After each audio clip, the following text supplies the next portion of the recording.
Hello, and welcome to another episode of Smells Like Identity Hygiene, the podcast where we talk about all things identity and all things hygiene. So today's guest, we have Jonathan Chan. Jonathan is a healthcare cyber executive.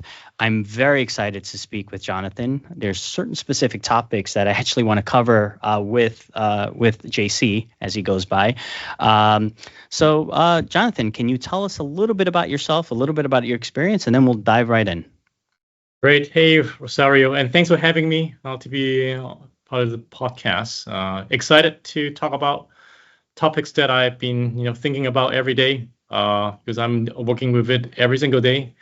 My background is I work in the Fintech industry for roughly about 18 years, running IT, technology team, and security. And the last 3-4 years, I've been pivoted to a healthcare tech company. And I think the problem does not go away. Identity just continue to expand wherever you have, because at the end of the day, people use computing device, and there's always identity associated to that. So happy to share my background with you all, and hopefully we will all learn something together. Yeah, this is great. And actually, that fintech to healthcare was one of the most interesting things that I wanted to talk to you about, because I also have a fintech background, right? And it's interesting because, and maybe you'll agree, you won't agree. Let's get your opinion. It used to be, I think, that there was a wide disparity between fintech and everyone else. Fintech was kind of at the forefront of security, but I feel like the lines have blurred a little bit, right? Can you talk a little bit about the difference that you see now, and if it's changing between how fintech approaches security, particularly identity security, and the way that healthcare approaches identity security? I will look at, depending on the way how you look at the lens that you look through that. The lens through fintech is about fraud as well as transactions. A lot of the time, foreign transactions is about what the usage of the fintech data used for. And the lens from the healthcare industry, a lot of time is about data privacy. It's a very deep topic. People, hate to talk about it. Privacy, define privacy, is about PHI, PII, the protected health information, as well as the personal identified information. So the value behind the scene are, too many times, people think about, is any financial benefits across to? Absolutely, because of fintech world, you talk about credit card data, merchant ID, bank information. There's a lot of money behind the scene that requires to have as well as protection. Again, we talk to me. I'm a cyber exec. I'm here to protect the data. The data is the number one thing that I'm really worried. And the privacy side, a lot of the times we're in discussion with my clients that use my services about privacy and data and security. They're all part of the equation that I have to define how I can add, minus, plus, and in order to have the same outcome is protecting the data behind the scene. So a lot of the time I keep thinking about healthcare data, healthcare identity is all very much the same at the end of the day. In many times, healthcare, also, they're very legacy technology. You have for fintech is a merchant ID, social security number and such. But for healthcare, it's about PHI, medical record ID, your medical record, your social security, first name, last name, birthday, and such. I think they are very closely related as a cousin of data origin, which is to define how we can protect it at the end of the day. So hope that kind of gives you some, thing to think about. So that's interesting, because the way that you said that in fintech it's about fraud, which ultimately that fraud leads to money, right? Stealing data so that ultimately you can get money out of it. On the healthcare side, it's about privacy, but it's privacy of that data that ultimately could lead to ransomware, right? Which is about money in many instances. So it's always about that data, and then with that final goal of extracting some kind of revenue from that data, if you will, illegal revenue from that data. Is that where the two kind of collide? Is the data and ultimately what the attacker wants from that data, where it's common across? Forget about just fintech and healthcare, but it's common across all industries, right? It's all about a motive. The threat actor has a motive. Some of the threat actor have a come in mind of very transactional, meaning that they just want something. What do I mean by something? Repetition damage, or trying to make some money out of it, or again, ransomware, or maybe from the fintech side, hey, committing a fraudulent activity. There's a motive behind the scene is whether the group of threat actor, how you want to looking at them. But for us, as a cybersecurity expert, cybersecurity practitioner, and even exact in many times, is to figure it out how that lays our security posture program, our data-centric framework on compliance, how we can fit all together. The outcome is to reduce the damage of a cybersecurity incident, reducing the damage even to say, hey, identity access management will be a good program. What should we invest? And to make the best outcome of defending our data that customer rely on us to protect. They trust us on protecting the data. So I believe it's been about a year now that, has it been about a year that you've kind of made the switch from fintech to healthcare, more or less? Yeah, I would say about 3 years. That long. Okay. Yeah, that long. Is I asked myself, fintech. I think there's a lot of regulatory requirements that already address the identity access management. Like for example, I work in the fintech side, electronic payment space, for a good portion of my youth. When I was young. Yep. PCI DSS. I see the PCI world grew up from the version 2, I consider it 1.0 all the way to the 4.0 right now. There's a lot of changes in about from the data protection now is identity access management. But however, from the healthcare standpoint, HIPAA still governs. HIPAA is a regulatory requirements for very, very long time.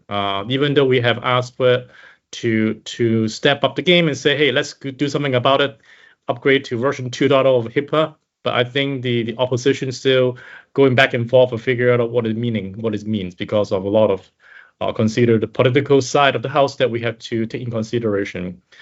But think about at the end of the day is to how we can protect data and how we can protect identity all at the same time.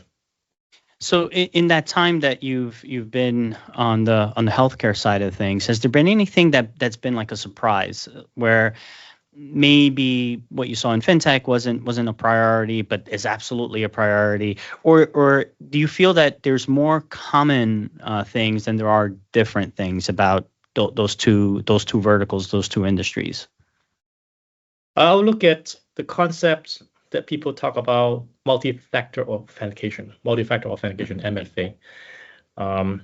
Fintech, we have it used for so long, I would say MFA is like a standard, but in healthcare system, and even day-to-day operations, MFA is still in the early stage. We still believe that the good old day of username and password, extremely long password, they will take care of that. But at the end of the day, if you're looking at all the healthcare hacks that for the last couple of years, number one thing that happened in the world of this cyber attack is compromised credential. Compromised credential is, for example, password scraping from an internet browser is a very easy hack. A lot of the malware nowadays can just go and install an agent, and then you can collect all those passwords.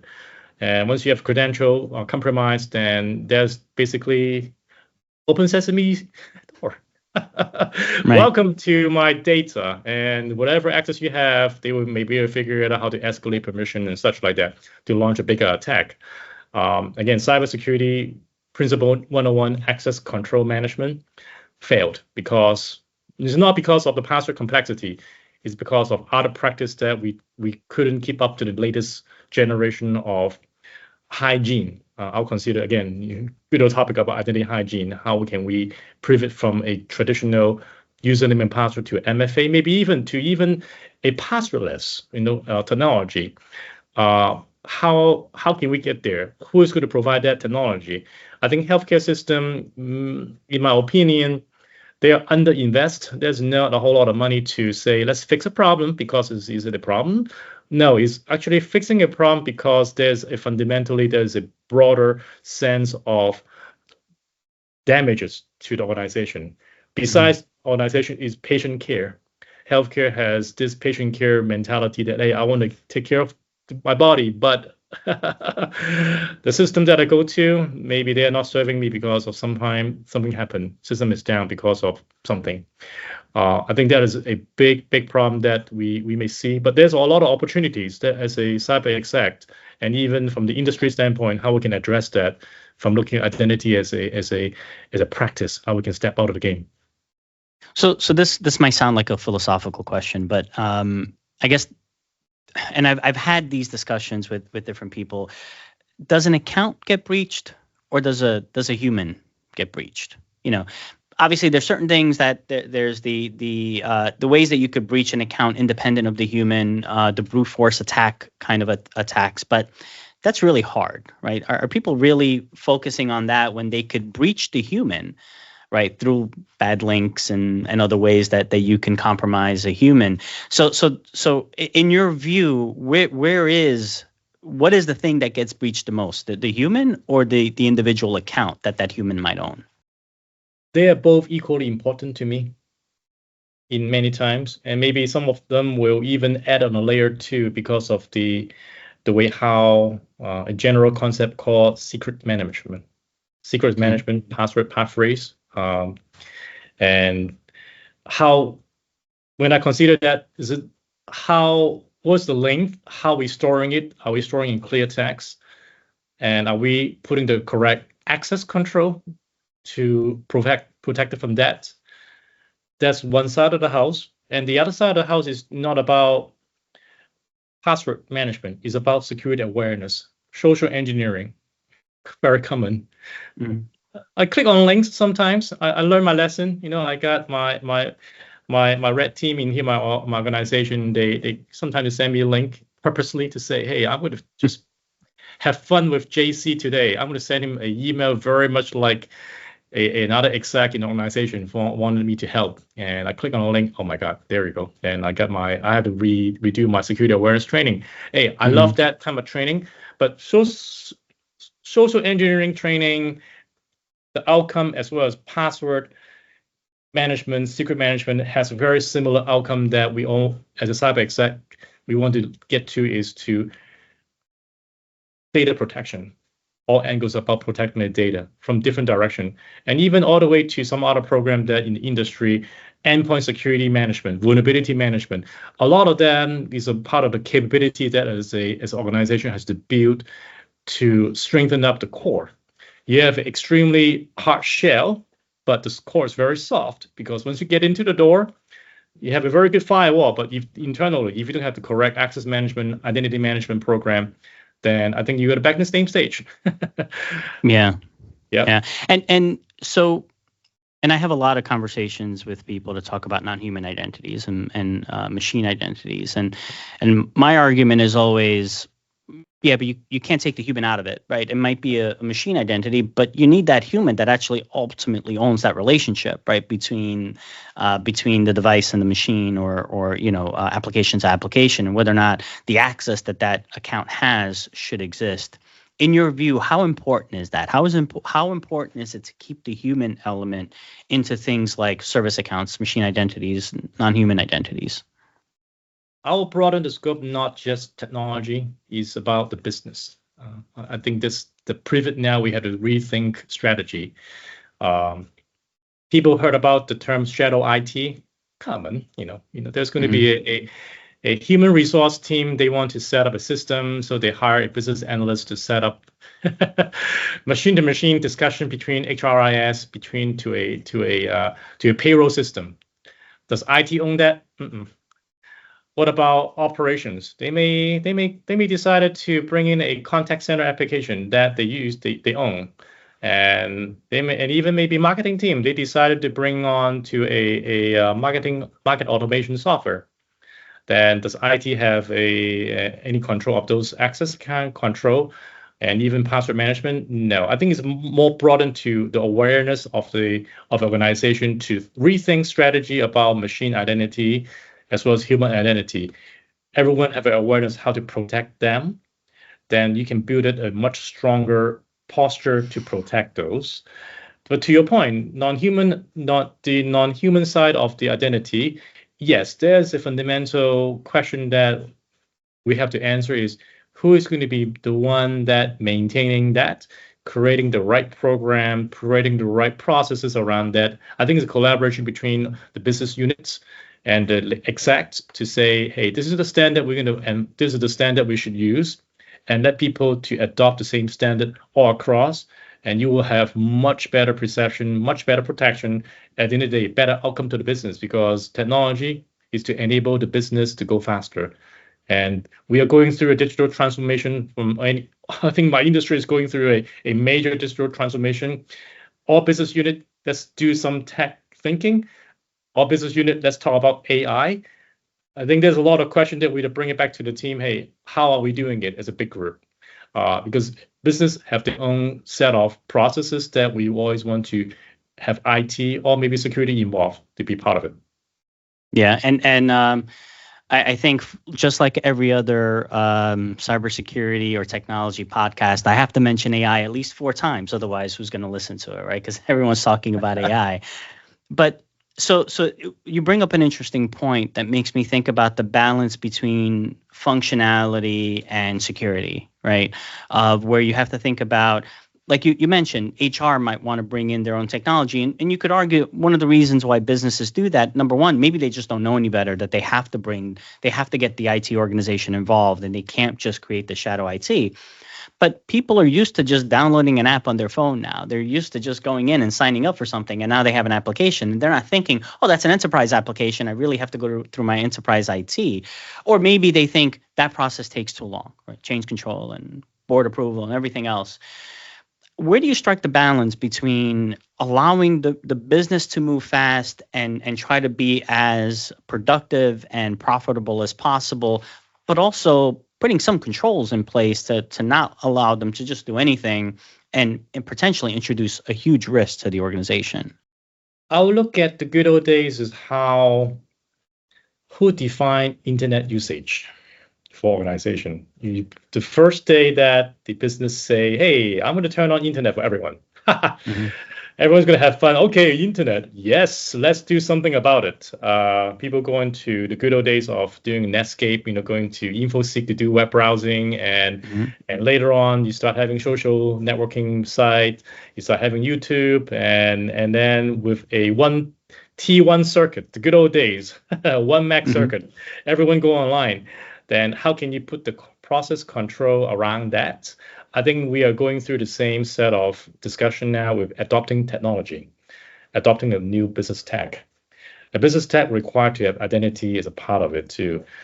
We always want to think in a way that the strike the balance is the outcome you want to have. Does it align to the business objective?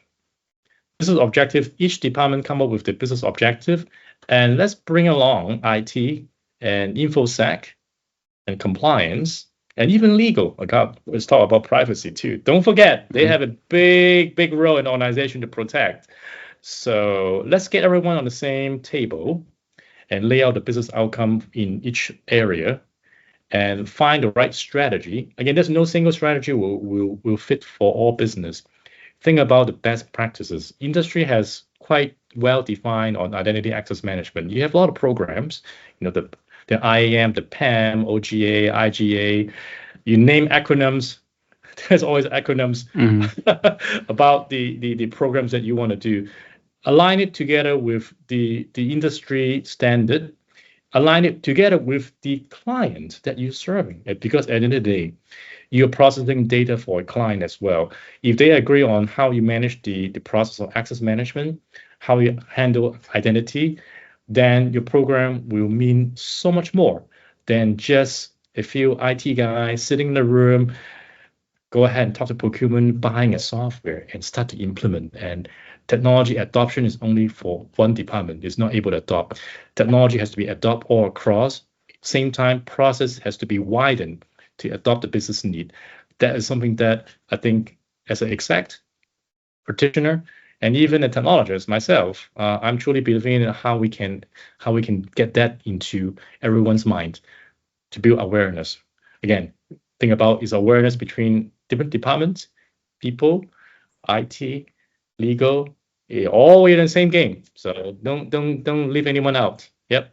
Yeah, and I am unfortunately old enough to remember the days where my first job, not everyone got internet access, right? It was a special not everyone got email. You Yep. had to specifically request email or to be able to send outside the firm. But I also remember when there was a time where everyone was using AOL Instant Messenger, and we had a bunch of traders that really wanted to use it to communicate with themselves, and it was a whole big thing. How do we monitor this, right? How do we become compliant with all the regulatory rules around who a trader can speak to, who they can't speak to, right? Buy side, sell side, and then. But also give them this functionality that without it is putting them, they're saying, is putting them at a disadvantage, right? And that's kind of like it's almost a micro view of that problem that will always exist. The I need to move fast and you're limiting me. And I think in fast forward 10 years later, 15 years later, I remember running into the same problem with Twitter. Traders wanting to use Twitter. It's like people are talking about Twitter, and I can make decisions based on what people are talking about. But compliance saying, well, no, I can't just give you access. You can send direct messages. We can't just give you access. You can communicate with the outside world, right? And we have no control over it. And there's always that trying to find the right balance. And SaaS applications seems to have made things just a lot worse now, right? To some extent. And companies have to constantly battle with what do I prevent, and then but also not prevent the business from doing what it needs to do. Absolutely, it's a balance that a lot of times we talk about is a risk management. It's a risk management game. Unfortunately, technology comes with its own risk. If the risk management game is to say, if the risk of doing business is greater than the risk of not doing business. Interesting question. Let's pause for a second. I think the business is going to say, let's move forward while we figure out how we can fix it at the end. Then we encourage people to talk about technology debt. Perfectly fine. Tech debt is always exists.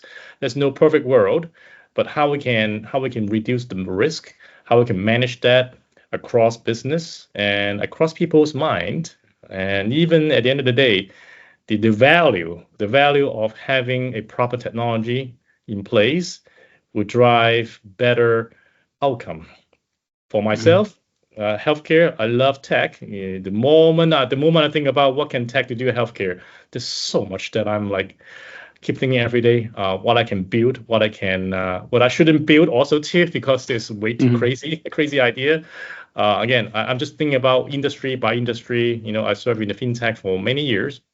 I've seen the technology change so much from the good old days of using cash. Who would bring cash? Now it's all electronic payments. My role many years ago was supporting an organization to build electronic payment engine. That was really, really fascinating to me. We can pipe transactions so fast. We can accept any kind of payments.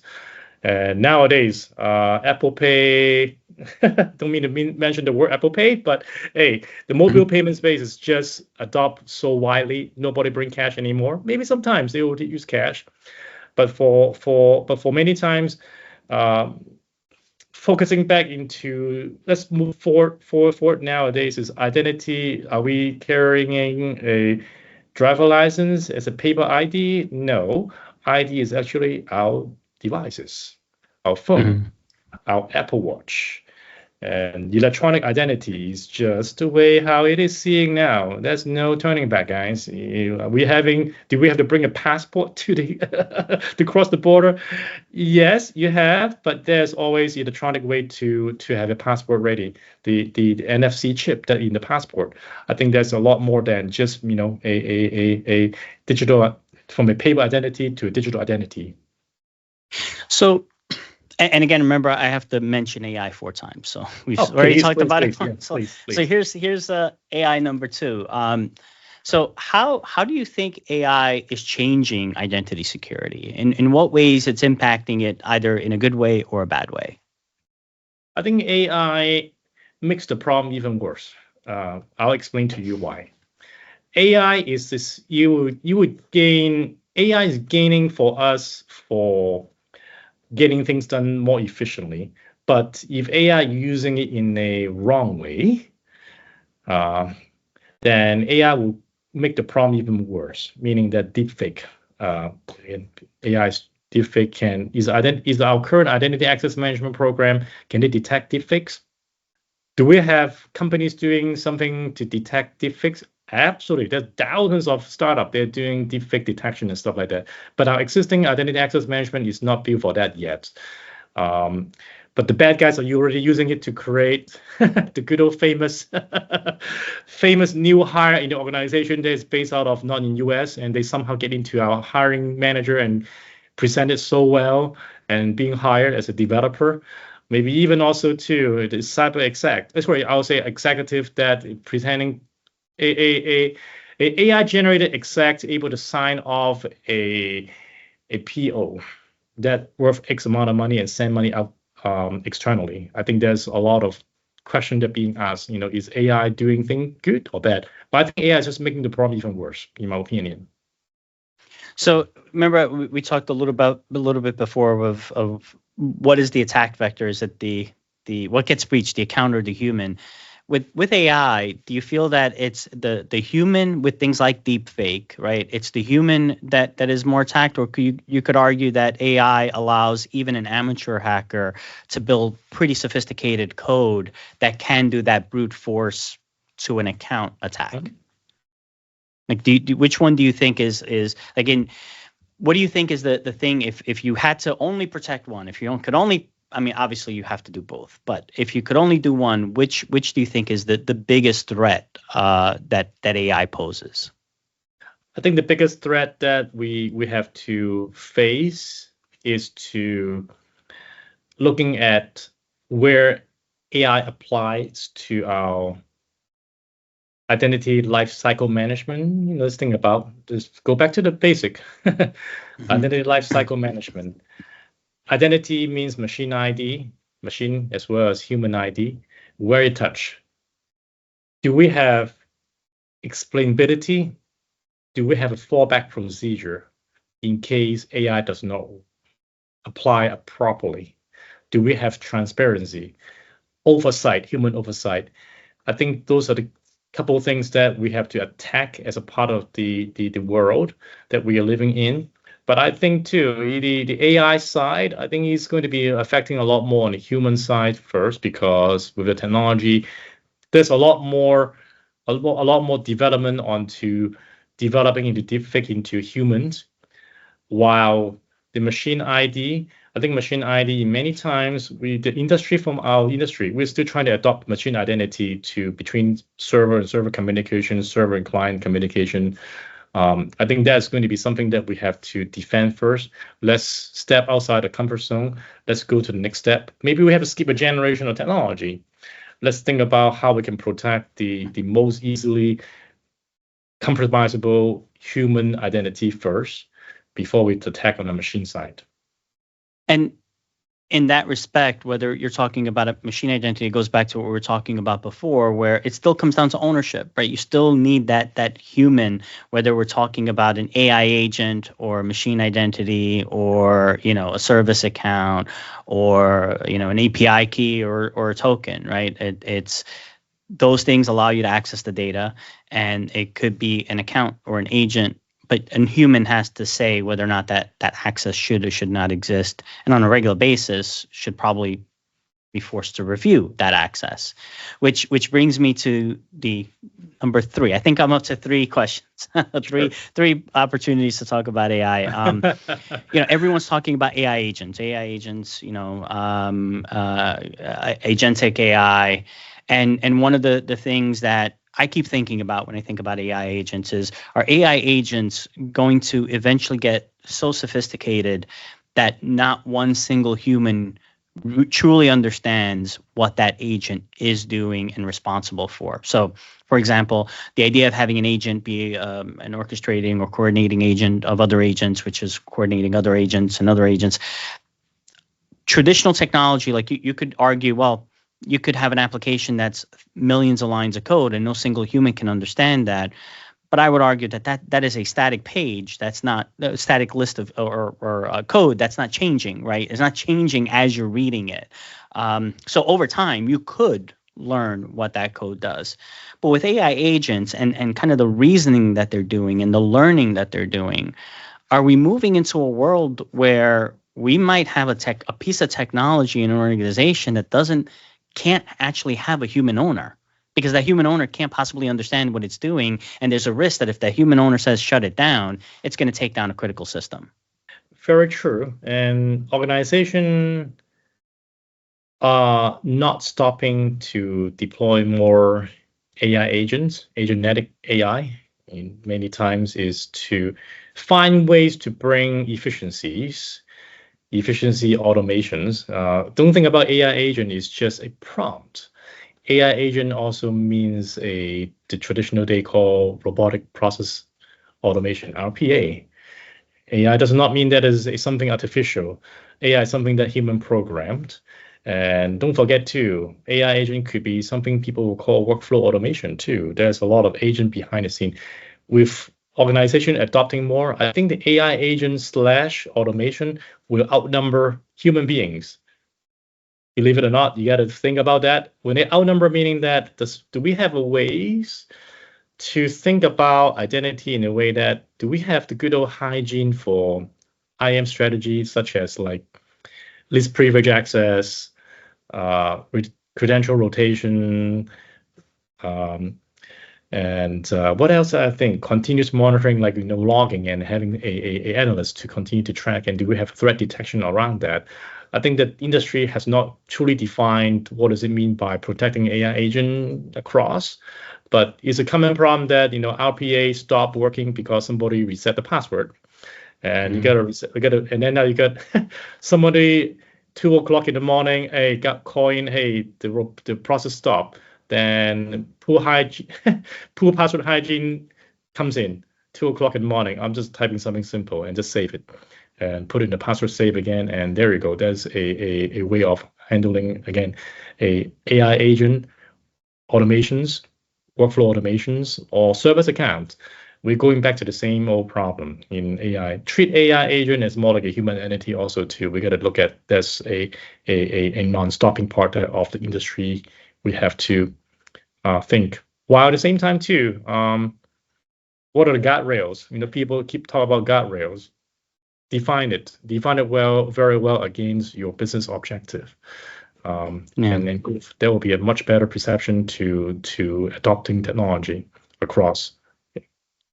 Yeah, what I worry about when it comes to guardrails is that right now it's such a gold rush to add capability, add functionality, that I worry that people aren't stopping and saying, wait, before we just go, headlong into building this thing, what controls are we putting in place for it to be properly managed? And I'm not talking, Skynet that's going to take over and kill all humanity. I'm talking more like the more you remove that human element out of the technology, you lose that ownership, that core of what identity hygiene is, right? Of what identity security is. It's understanding what a human can do ultimately, right? Because even if you're talking about an agent and that agent is making change, that change could be changing access. Change could be affecting an application that ultimately affects a human. Technology is always in the service of a human, right? It's not in the service of other technology. It's in the service of a company that is trying to increase revenue, or a healthcare company that's trying to save a human being, right? Or provide healthcare to a human being. It's always in the service of the human. Take the human out of it, and you really don't need the technology anymore, right? Yep. But people think that, all I need is a bunch of AI agents, and I can run an entire company on not a non-human company. But to what extent? To service what, right? it is. And going back to rewind it all the way 45 minutes ago when we start talking about is about data, Mhm. data element, AI, how AI works.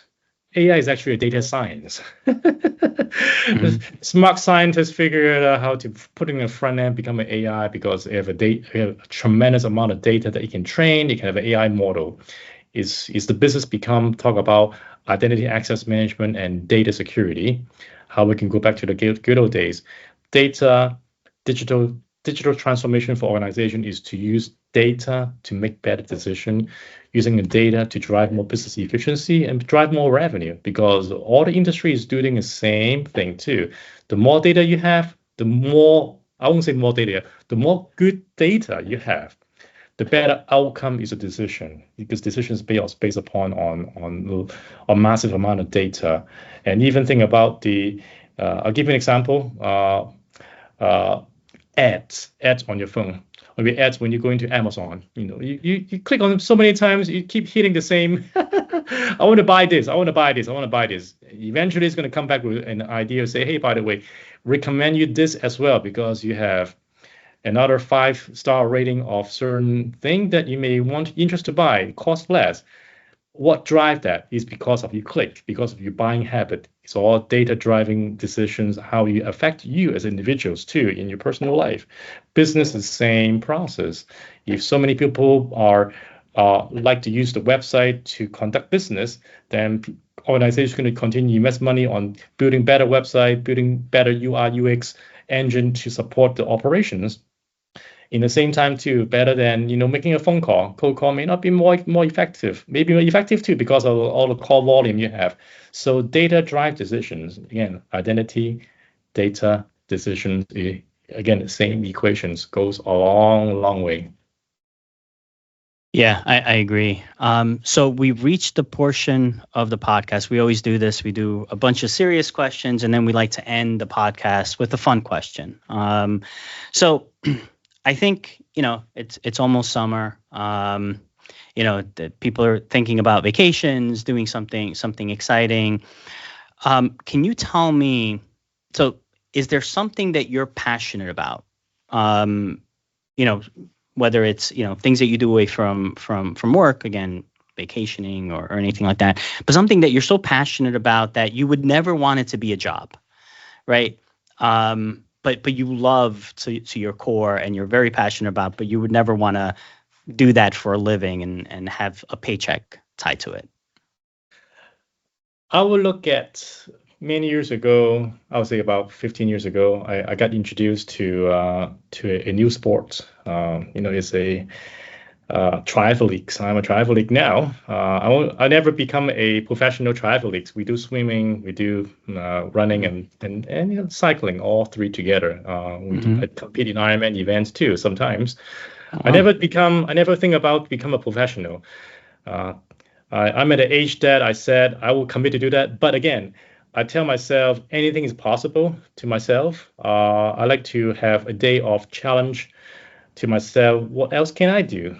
Because I keep thinking about if I can carry my thoughts and influence other to do sports like Ironman, doing a triathlete. A lot of the time that you will find is anything's possible, while at the same time too, you do have a much cleaner understanding of by yourself and surrounding around you. You have a more awareness in many times. So I love that challenge. I love that endless training. Sometimes I may have to go through, but I enjoy it. Even though my wife don't agree with me, or my mom, my dad don't agree to me, but I enjoy that a lot. Yes. Are you actively training right now for competing? Yeah, I finished one event in San Diego, Oceanside. I finished a half Ironman a month ago, and I said to myself, "This is the last one I had?" And then all of a sudden, last week, I went on to a grizzly ride. That's what they call it in the Bay Area. Mhm. Did about 7,000 miles, 7,000 feet of climbing in 75 miles Wow. ride. So it's 6.5 hours. So I told myself this is the last one I'm going to do, but guess what? I keep signing up for new ones. I may do another ride in upcoming months. So again, it's about possibility, what you can ask your body to do, and enjoy the journey. It may be tough. Yeah. But ultimately, I mean, being passionate about something and to me, not having a paycheck tied to it means that, you could actually enjoy it to its fullest, right? Because you're not doing it for some other outcome outside of just pure enjoyment. So why not, right? If you can if your body can still do it, why not do it? For the rest of your life. Exactly. And I keep thinking about too, unless you try it, you never know what's the outcome. Just like technology, you've never play around with the technology, you don't know the outcome of it. Once you learn about that, then you open the hood and say, yes, I got it. I figured it out. That good feeling about that, and say, hey, I'm going to show you how to do that too, because I've done it before. And that good feeling about, bringing that industry understanding, bring along friends with you about challenge that you face, and including technology, how we can fix that, how we can address that. That's very meaningful. It's a mission to serve. It's a mission. Yeah. Well, I can't think of no better way to end the podcast than with that. JC, this was amazing. This was fantastic, very informative. I know our audience is going to absolutely love this. And you are welcome to come back anytime. I would love to have you back, and thank you so much for being on. Again, thanks, Rosario. Thanks for having me, and hope you all have a good day. Thank you for listening to this episode of Smells Like Identity Hygiene. Smells Like Identity Hygiene is a production of Sphere Technology Solutions, and our producer is Matthew Flink. Until next time.